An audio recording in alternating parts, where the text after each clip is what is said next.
Bapak Ibu, sebelum saya dan Bu kita memaparkan materi, terlebih dahulu kami menyampaikan permohonan maaf. Yang pertama adalah kami tidak bermaksud untuk menggurui atau mengajarkan, karena kami yakin bahwa Bapak Ibu di sini sudah Bapak Ibu hebat. Dan tentunya di sini kita adalah berproses dan berkumpul untuk pembelajaran yang diinginkan oleh pemerintah. Jadi intinya nanti ke depannya apakah kami berbagi paling bisa atau tidak? Tidak. Tentunya kita sharing, kita diskusi bagaimana sih pemecahannya. Kalaupun misalnya nanti di kami tidak bisa memecahkan masalah ini, kita akan cari solusi bersama-sama supaya pemecahan masalah kita ini apa sih, dan kita dapatkan jawabannya. Sekali lagi, permohonan maaf jika nanti apabila ada penyampaian dari kami yang kurang pas, kurang berkenan, atau kurang dari yang dimaksud, kami mohon maaf. Nah, Bapak Ibu, halo. Hai. Senyum dong. Hanya kedengaran banget. Gimana kalau kita refreshing dulu ya dengan es krim? Ibu kita ada es krim nggak sih, Ibu kita? Oke. Bapak Ibu mohon izin untuk kita berdiri dulu sebentar. Kita jauh, dekat, jauh, dekat, jauh. Belum Bu. Instruksinya konsentrasi. Konsentrasi dimulai. Pasangan saya curang gimana ini? Oke. Jauh, dekat, jauh. Bu Suryati.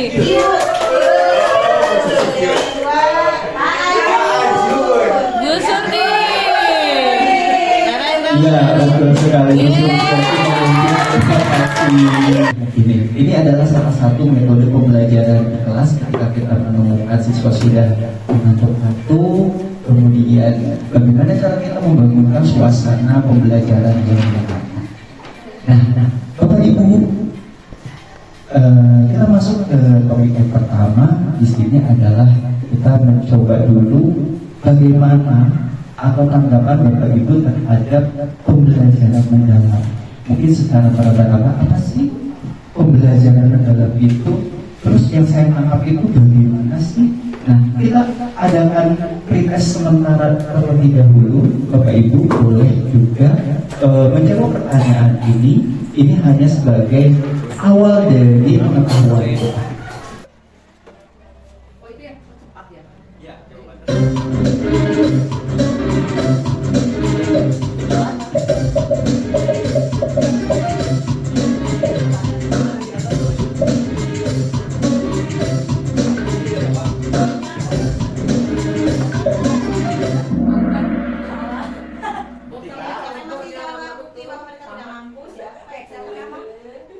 Saya belum jawab.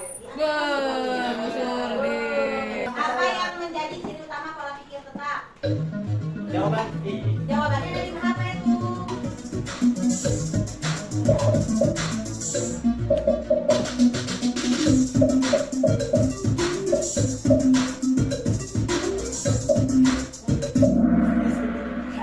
Masih ada jawaban yang di bawah kemampuan dapat berkembang dengan latihan.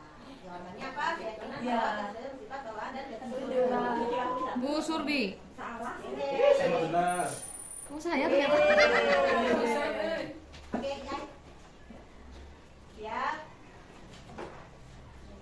Bagaimana orang dengan pola pikir tetap ini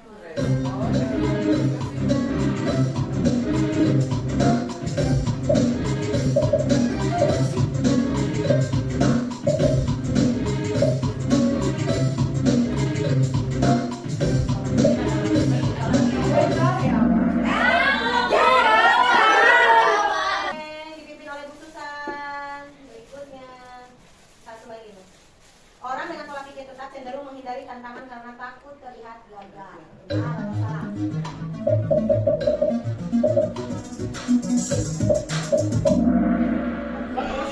Kita semua ini. Ada skrip. Jeng jeng.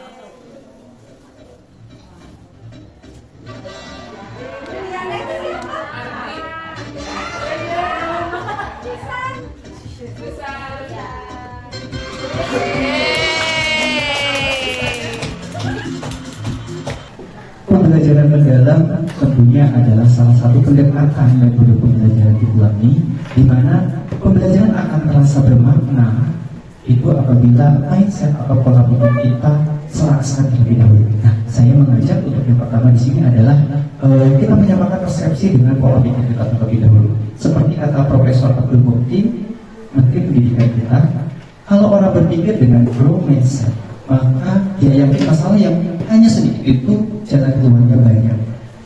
Karena itu jangan menyerah, jangan putus asa, yakinlah ada jalan keluarnya. Bagaimana kita merubah mindset kita terhadap satu keadaan, terhadap satu situasi untuk mendapatkan solusinya. Nah, di sini berdasarkan survei juga bahwa mindset dalam PISA 2018 Indonesia termasuk satu dari 6 negara yang memiliki growth mindset di bawah 40%. Kemudian di sini menjadi salah satu pemahaman kembali bagaimana merubah mindset dalam pembelajaran. Kita akan coba untuk berpola pikir itu apa sih? Terus apa nih kaitannya dengan pembelajaran? Konsep pola pikir bertumbuh. Apa bedanya nanti dengan konsep pola pikir yang tetap? Pola pikir adalah segalanya. Dari pola pikir kita akan melakukan tindakan, dari tindakan itu akan ada hasilnya atau actionnya.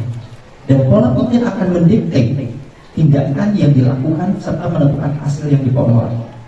Makanya saya mengajak di awal ini sebelum kita masuk mendalami, kita ubah dulu mindset pola pikir kita. Kita akan berubah suatu keadaan, tapi kalau pola pikir kita tetap, kita tidak akan bisa merubah suatu keadaan tersebut. Nah, disinilah skemanya antara pola pikir atau mindset, kemudian di sini mindset atau fondasi di awal pola pikir kita itu adalah bagaimana cara melihat, cara berpikir saat menanggapi masalah. Kemudian berperan untuk memperluas cara seseorang dalam berpikir, mencari solusinya. Kalau untuk dalam diagramnya di sini dari pola pikir, kemudian keterampilan apa?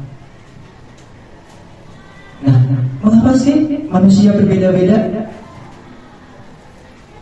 Jawabannya adalah ketika mindset seseorang tidak sama. Pola pikir atau kumpulan keyakinan akan menentukan cara seseorang melihat dan berpikir terhadap sebuah kejadian atau peristiwa. Sama seperti kita mengajar di kelas. Ketika kita pola pikir dalam menghadapi siswa A, kita tidak merubahnya, maka siswa itu akan begitu. Tetapi kalau kita mau merubah pola pikir kita ketika mendapatkan satu peristiwa, apa yang harus kita lakukan? Maka siswa itu akan berubah. Nah, dalam pola pikir terbagi menjadi dua, yaitu adalah pola pikir tetap dan pola pikir bertumbuh. Bagaimana sih Pak perbedaannya? Pola pikir tetap itu adalah keyakinan, kecerdasan yang bersifat tetap. Dia tidak banyak yang dirubah. Contohnya apa sih Pak? Contoh yang berpola pikir tetap itu yang bagaimana sih Pak? Kita lihat adalah contoh dari pola pikir yang tetap dengan pola pikir bertumbuh. Di sini ada pola pikir tetap dan pola pikir bertumbuh. Ketika kita dihadapkan sebuah masalah, kalau kita menghindar dengan masalah tersebut, artinya pola pikir kita masih tetap. Terus bagaimana seharusnya? Kalau kita dihadapkan sebuah masalah, berarti kita siap menerima. Itu pola pikir bertambah, bertumbuh. Kemudian ketika kita dihadapkan suatu keadaan, apakah kita harus menyerah? Udahlah saya capek ngajarin si A ini susah bener. Udahlah terserah. Apakah itu tetap atau bertumbuh? Tetap. Terus bagaimana? Bertahan. Terus si anak ini nggak bisa-bisa. Kenapa ya? Cari solusi terbaik untuk mengatasi anak tersebut. Karena kebutuhan anak belajar itu beda-beda ya Bapak Ibu. Kita tidak bisa ngejudge bahwa si anak itu tidak bisa atau bagaimana, atau sama atau tidak sama. Kemudian ada juga mubazir atau peluang. Apa yang sudah kita lakukan selama 1 tahun, apakah akan sia-sia? Dalam satu periode pembelajaran, apakah akan sia-sia? Tentunya kita akan berpikir apa yang sudah kita lakukan, memberikan peluang. Nah kemudian ada serangan. Serangan apa nih? Apakah kita menghindar atau kita cari informasi? Pemerintah menunjukkan pendekatan secara diplot nih, pembelajaran mendalam.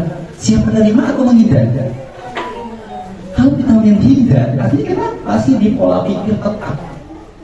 Tapi kalau kita, oh siap, informasi sekarang banyak, digitalisasi, kita bisa mencari informasi ini apa sih? Mungkin Bapak Ibu sudah, alhamdulillah Ibu Askolot juga sudah memberikan.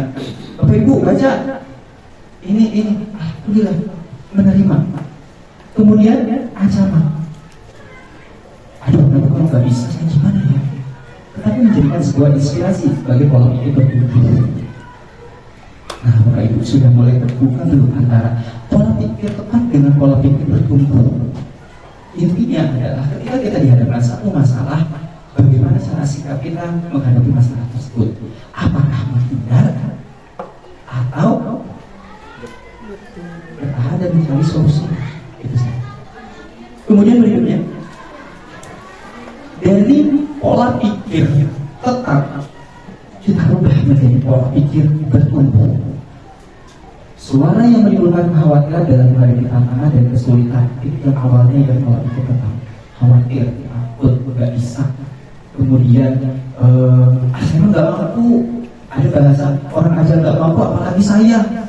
Kalau ada yang mampu, kenapa saya?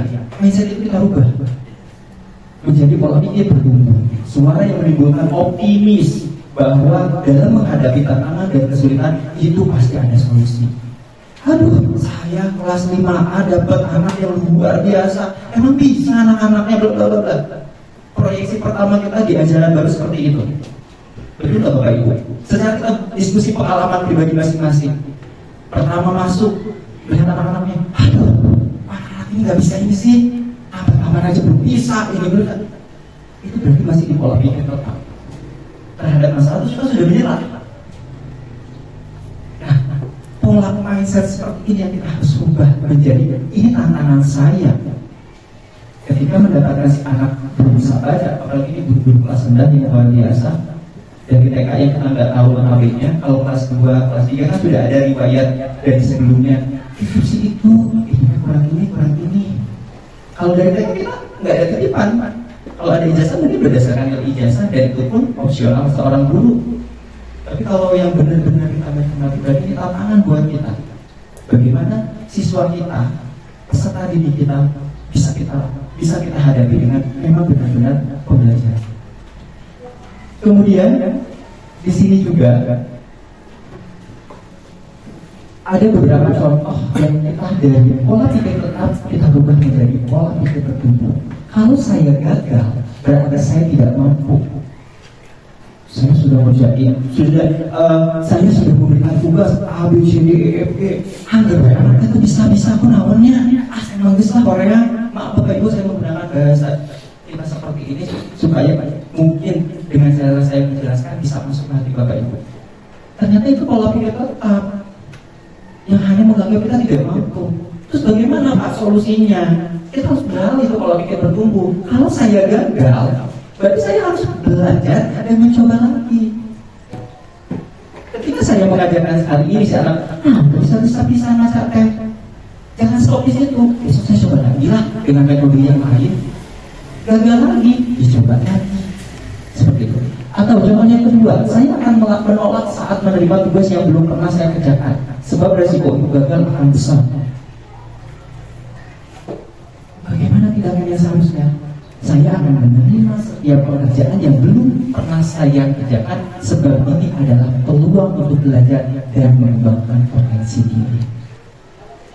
Jadi apapun yang nanti kita dibebankan tugas kita, jangan bilang nggak bisa dulu berproses. Kemudian contoh lainnya, kesalahan menunjukkan kelemahan saya sehingga harus dihindari demi menjaga nama baik. Ini cari aman. Udahlah. Atau anak-anak saya bagus semua di kelas ini aman, mencari nama baik aman.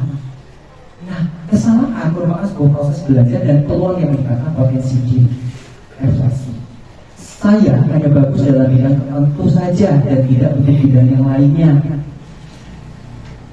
Bu A, bisa dalam itu. Kalau saya bisa nggak ya membaca surat Yasin? Kalau Bu A udah bisa, saya nggak bisa kayaknya. Apakah itu pola pikir bertumbuh? Oh tentu tidak. Harusnya saya belajar apapun. Oh iya, belajar. Bukan harus saya bertumbuh tidak seperti ini. Itu salah satu contoh. Kemudian kecerdasan dan kemampuan adalah segalanya dan akan menjadi faktor yang menentukan sukses atau tidaknya. Faktor kecerdasan kata yang akan menentukan segalanya. Apakah tetap atau bertumbuh? Ternyata tetap. Yang bertumbuh yang bagaimana? Belajar dan berusaha. Faktornya. Pernah kita alami suatu tes gagal lagi. Ya, emang gak bisa kayaknya di tes ini. Ini adalah salah satu juga kita mau motivasi anak ketika dia melakukan sesuatu yang masih salah dan lagi salah dan lagi salah, kita memberikan belajar, berusaha, hasil akhir akan kalian dapatkan lagi. Seperti itu. Sampai sini Bapak Ibu, ada yang mau bertanya tidak? Di materi pola pikir tetap dengan pola pikir bertumbuh. Boleh menanggapi silakan Bapak Ibu. Sudah cukup? Oh, silakan Bu Roh. Yang tertumpu itu Pak, yang pola pikir yang tertumpu yang belum bertumbuh. Oke, iya, pola pikir yang bertumbuh. Bagaimana sih Pak pola pikir yang bertumbuh? Pola pikir yang bertumbuh adalah berubah mindset kita. Seperti tadi saya ambil contoh, ketika kita dihadapkan satu masalah, bagaimana pola pikir kita? Apakah kita akan menghindar dengan masalah tersebut, atau kita akan maju untuk mencari solusinya? Ya, nah, seperti kita dalam pembelajaran, pola pikir itu bagaimana? Ketika kita mendapatkan satu masalah, satu problema, kita mau kesimpah bertanya. Itu bisa di sini adalah berkolaborasi.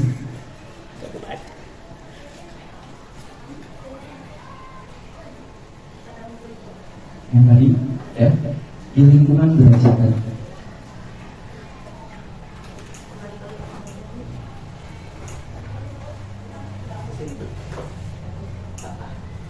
Ini yang tadi kurang, bagaimana sih pola pikir bertumbuh? Intinya pola pikir bertumbuh itu tidak diam di satu keadaan. Bagaimana kita menghindar?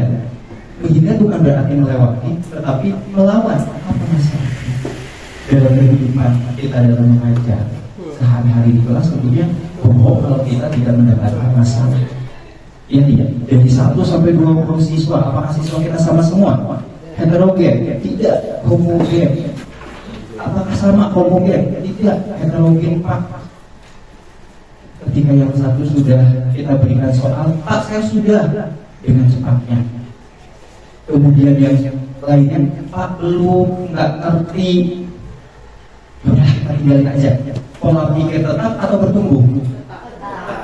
Kalau bertumbuh bagaimana Bapak Ibu? pengen berubah dengan ada kemampuan. Nah betul, tepuk tangan buat kita semua. Jadi ketika kita mendapatkan sebuah masalah, jangan nanti kurang teh, guys tinggalkan. Tetapi bagaimana nih solusinya? Nanti ada beberapa next berikutnya Bu Tita. Nah, iya ini tadi inti dari semuanya adalah salah satu intervensi di pola pikir. Jadi sebenarnya untuk pendekatan deep learning ini tidak merubah kurikulum. Betul kata Pak Asep tadi, kita tidak merubah kurikulumnya ganti lagi ya. Tetapi dari yang sudah didalami lagi, gimana pembelajaran kita supaya lebih bermakna, dipersempit. Nanti kita lihat kayak gitu. Nah, pertanyaannya kenapa bagaimana mengatasi kondisional anak IE gadget itu akan lebih besar dominannya? Bagaimana sih Pak? Kembali lagi tadi seorang guru, pola pikir kita, apakah pola pikir akan di pola pikir tetap atau bertumbuh? Bagaimana kesiapan anak Bapak Ibu di pembelajaran setiap harinya? Tentunya kita memastikan si anak kesiapan awal. Nanti kita siapkan pretest awal, pemetaan, asesmen awal, pemetaan si anak. Masih belum konsentrasi Pak, masih larat sini, larat situ dan lain sebagainya. Bagaimana kita jadi fasilitator seorang guru, bagaimana fokus anak kepada saya? Jadi kami dari kelompok 2 akan mencoba untuk mempresentasikan hasil dari diskusi kami mengenai pola pikir dari sekolah atau kelas yang saya pimpin. apa masalah yang sering terjadi di sekolah atau di kelas sebagai dampak dari BPT? Ya. Yang pertama adalah dampak dari pola pikir tetap yang ada di kelas antara lain ya, terutama di antara kelas. Yang pertama adalah hasil belajar akademik cenderung tetap ya, karena pola pikir dari anak-anaknya itu dia masih susah untuk diarahkan. Kemudian yang kedua adalah peserta didik sulit mengeksplor dan bertindak dalam berbagai situasi. Nah, kemudian dalam pola pikir kelas atau suasana pola pikir kelas itu yang pertama terbagi menjadi 3, yaitu kepada guru, siswa, dan lingkungan kelas. Yang pertama untuk guru, model berpikir yang pertama itu model pola pikir tumbuh, yang kedua ujian usaha, dan yang ketiga refleksi. Sedangkan yang terletak pada siswa adalah rasa ingin belajar, kemudian berani mencoba, tidak takut gagal, dan kolaboratif. Kemudian dari dalam lingkungan kelas, yang pertama ada tempat aman untuk gagal. Pada akhir pembelajaran, asesmen pada awal pembelajaran itu yang tadi sudah saya sampaikan, ada asesmen diagnostik dan non diagnostik. Asesmen pada proses pembelajaran ada asesmen formatif, ada as learning dan for learning. Yang ketiganya asesmen pada akhir pembelajaran. Pada akhir pembelajaran ini asesmen formatif yang sering kita gunakan ulangan akhir semester UAS. Nah, itu yang sering kita laksanakan. Tapi kebanyakan dalam proses pembelajaran itu kita tentukan nilai itu dari yang ketiga ini. Padahal awal-awalnya kita tuh harus memenuhi 2 asesmen itu, awal pembelajaran dan proses pembelajaran.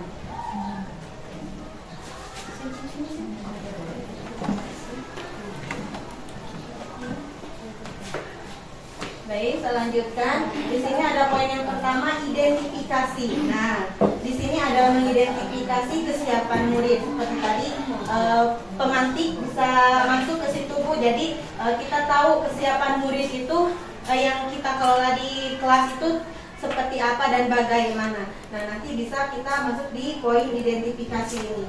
Memahami karakteristik materi pembelajaran, menentukan dimensi profil lulusan. Kita tentukan nih profil lulusannya. Jadi kan di perencanaan pembelajaran mendalam ini dimasukin nih si 8 dimensi profil lulusan. Lanjut.